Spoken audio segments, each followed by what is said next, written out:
Today we're going to take a final look at the tier list after a few weeks into patch 12.23 and of course the hotfix patch 12.23b. The new season is confirmed to start on the 11th of January with patch 13.1. So make sure you stay tuned on our channel to check out our tier list for the new season as it comes out. For now though, let's just go over how the preseason has been so far, what are the best champions and how that affects our tier list as we close out this year. Don't forget to click the link in the description to see the full tier list for yourselves over on our website. This video is all about our low elo tier list, so there you'll be able to see the high elo 1-2 along with plenty of other great content to help you out when playing all of these different champions. Let's start off with that top lane, and in the god tier we simply just have Fiora. In the S tier though we have Singed, Shen, Camille, Darius, Olaf, Dr. Mundo, Zac and Aatrox.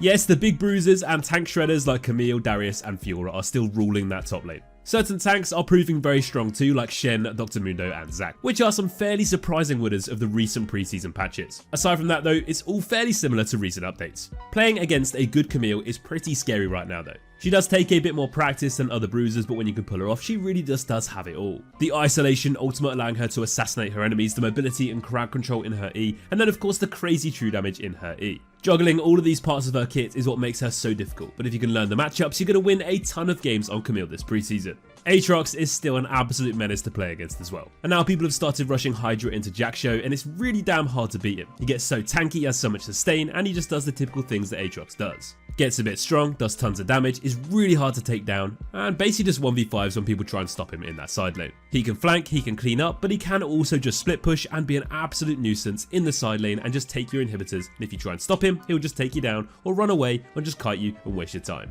Don't get me wrong, Aatrox is nowhere near as brutally OP as he was a few patches ago, but he's still in a really good spot and winning a lot of games anyway. So the recent Zac buffs actually made him broken in the top lane and the jungle. You just basically go full tank with either a Jack-Show or a Radiant Virtue, you get a Demonic Embrace, you get those cooldown boots, and you spam your ability to deal a ton of damage and you heal a lot off as well with all those little blobs. Everyone knows that Zac is a mobile tank with a ton of survivability, but what no one really expects is just how much damage he actually deals. Honestly, I have seen Zac tops 1v1ing all sorts of menacing top laners at the moment. Doesn't matter if it's Darius or a Camille, Zac top can absolutely slap them if he knows what he's doing. Zac is just a ton of fun to play as well. And if you are a top lane main and you're not a jungler so you've never really given Zac a go, well here is a reminder to pick him up. There's so many cool tips and tricks and combos you can do with Zac, and it feels really good when you're doing them. And it feels even better when you're diving into teams from across the map with your E, one-shotting everyone and being unkillable at the same time. There is a ton of super strong champions in the jungle at the moment, and the S tier is probably the fullest it's ever been. Let's not beat around the bush, the jungle is in a very strong position at the moment, and with a huge amount of champions to choose from, there's a lot of people abusing it. So in the god tier we have Rammus, and in the S tier we have tanks like Amumu, Mundo, Zac and Maokai. We've got assassins like Echo, Elise and Evelynn, and then a ton of other champions too. Udyr, Master Yi, Fiddlesticks is still up there, Warwick, Lilia, Vi, and then you've also got Kindred too.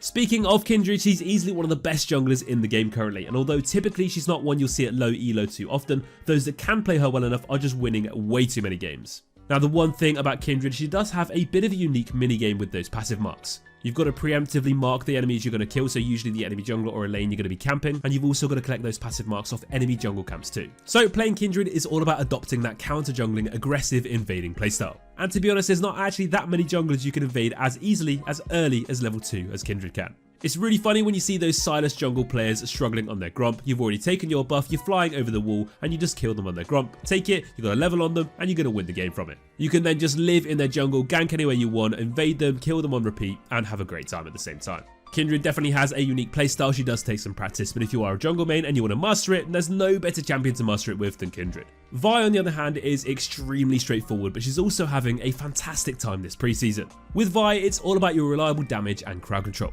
and you want to apply this into your games with those really aggressive early ganks. You have pretty good ganks pre-6, but then when you get your ultimate, your ganks are just so hard to play against. And if your enemies don't have flash, Vi is just so good at punishing those enemies with low mobility. Charge into a lane with your Q, get on top of them with your flash if you have it, land your ultimate, GG well played. Easy kills in every single time you gank. When it comes to team fights throughout games, you've always got that lock-on button with your ultimate. It doesn't matter how far away that AD carry sits or that mid laner sits, because you just Q, you flash your ultimate, you lock them down, you take them down, you win the fight for your team. Simple as that. Another jungler with a completely different playstyle is Evelynn, and she really does fulfill that real assassin playstyle. And she's all about snowballing and just turning into a one-shotting monster. The thing is though, it's just happening every single game at the moment. Lockie and Evelyn farm to level 6, get a few ganks off here and there if you can, get an early Magi Soul Stealer, walk around the map and get those 25 stacks, and then just basically one-shot everyone for the rest of the game. Evelyn is a little bit more tricky than I'm making her out to be, but it is really that simple. Land a few charms, get a few kills, get that Magi stacked up, and just roam around the map, dodge those pink wards, and one-shot everyone you come across. Evelyn's win rate at the moment is at an all-time high, so if you're looking for a new jungler to pull out, try Evelyn.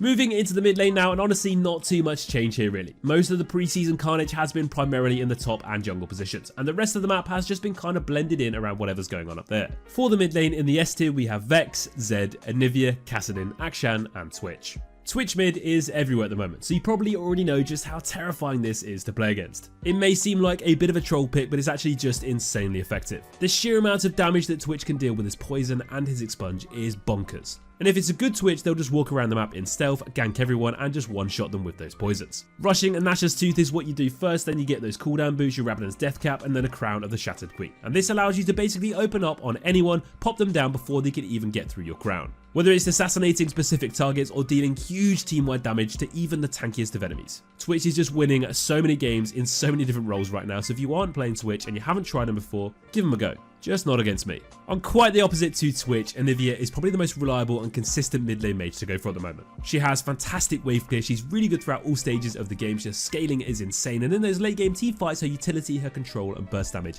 is just mad. If you're against a bunch of melee champions, Anivia can just walk all over them. If you can use Anivia's wall and her stun and her ultimate perfectly, you can just completely deny anyone getting anywhere near you, whilst burning them down and bursting them down at the same time. If you can learn how to farm up efficiently and scale into the late game, you're going to have a ton of fun on Anivia. Talking of scaling into the late game though, Kassadin is well and truly back. The quality of life changes he got in recent patches has just made him completely super duper strong again. Kassadin's Q and his E feel so much better to use now. He's no way near as weak in the lane phase, but he still has that incredible ability to scale and just dominate everyone in the mid to late game. Rod of Ages is definitely part of the reason why Kassadin is back as well. And the fact that it grants you a level up once you complete those 10 stacks is mental because it works even more towards getting you to level 16, which is when you really come online. Level 16 Kassadin may not be as scary as it was way back in the day when it was simply just auto win, but it still makes him so incredibly strong. And if you're against a good Kassadin and they get to level 16, they've got those big items, they've got that ability power, well, good luck. Because so far this preseason, Kassadin is very difficult to beat. Let's move down to those AD carries now, and again there's really not too much difference in this position.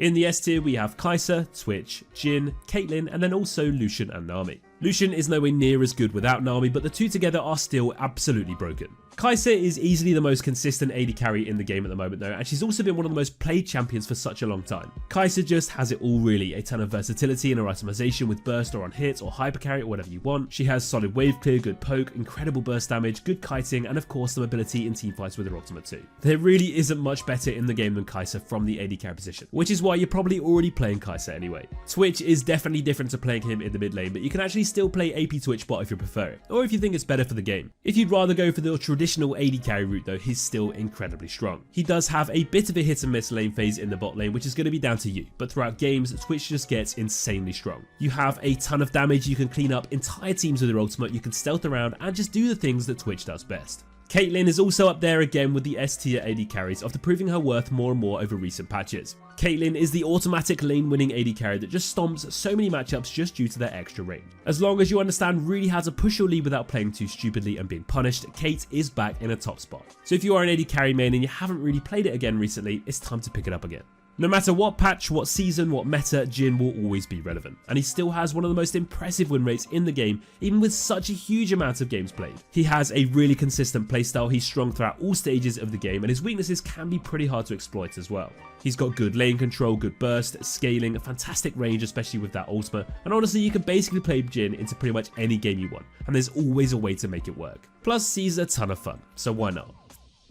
Finally, let's move down into that support role then and take a look at who's best. It's not really too different to what you're used to though. In the S tier, we have a pretty varied selection of champions of somewhat equal strength. The Sustain sisters, Sona and Soraka, are still up there, Janna keeps her place despite those recent nerfs, and Nami is obviously still fantastic. Then you've got those aggressive CC supports like Amumu, Maokai and Rel, and also those weird and wonderful but also seriously strong supports like Heimdinger and Zilean too. Sona is still fulfilling that proper medic support fantasy at the moment, and her win rate is out of this world. Sona offers so much for very little effort, and as long as you can keep an eye on her positioning, you can dish out so much healing and damage and movement and really make the difference. Whether it's in the lane phase or in huge late game scenarios, you've got so much to offer and it's really easy to use as well. The only other thing you have to think about is that ultimate, which is just so much fun to land on a whole enemy team. So if you haven't tried it yet, give it a go. Amumu's support is still thriving this preseason. He's got such an impressive win rate at almost every single rank.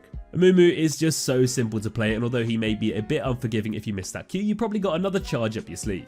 Amumu's kill threat early game is solid, and he can roam around with that crowd control so easily too. And then he gets level 6 and all of a sudden his ganks are OP, his gank setup is OP, his early team fighting around Dragon is insane, and all you gotta do throughout games is land those big ultimates to win those games for your team. Amumu is definitely best when partnered up with an AD carry who can benefit from his early aggression, but if not, just roam instead. Zilean though is one of those supports that you just never want to play against. He may not be the most threatening in the early game as he's very easily punished, especially when he misses those bombs. But as the game progresses, he just gets more and more horrendous to play against. The constant CC on a low cooldown, the speed boosts, the slows, and of course the ultimate, which can be so hard to play against, especially if Zilean has a raid boss on his team that you really struggle to kill. Then he pops his ultimate and you have to kill him again. If you enjoy playing Zilean though, then you should absolutely keep doing it. No one really bans him at the moment, not many people even play it either to be honest, and if you get good enough at him and you can understand how to keep yourself alive while still being effective, you're going to win so many games on this champion.